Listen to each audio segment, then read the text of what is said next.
Right now, in 2015, 50 years after Selma, there are laws across this country designed to make it harder for people to vote. As we speak, more such laws are being proposed. Meanwhile, the Voting Rights Act, the culmination of so much blood, so much sweat and tears, the product of so much sacrifice in the face of wanton violence, the Voting Rights Act stands weakened. Its future subject to political rancor. How can that be? The Voting Rights Act was one of the crowning achievements of our democracy, the result of Republican and Democratic efforts. President Reagan signed its renewal when he was in office.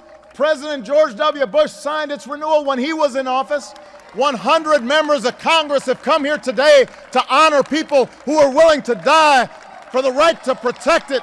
If we want to honor this day, let that 100 go back to Washington and gather 400 more and together pledge to make it their mission to restore that law this year. That's how we honor those on this bridge.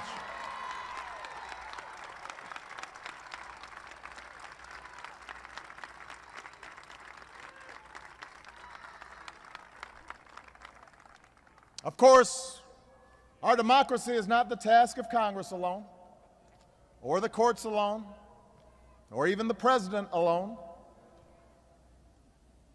If every new voter suppression law was struck down today, we would still have here in America one of the lowest voting rates among free peoples.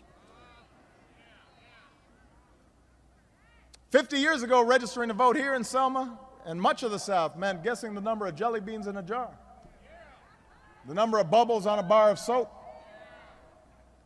It meant risking your dignity and sometimes your life. What's our excuse today for not voting? How do we so casually discard the right for which so many fought? How do we so fully give away our power, our voice in shaping America's future? Why are we pointing to somebody else when we could take the time just to go to the polling places?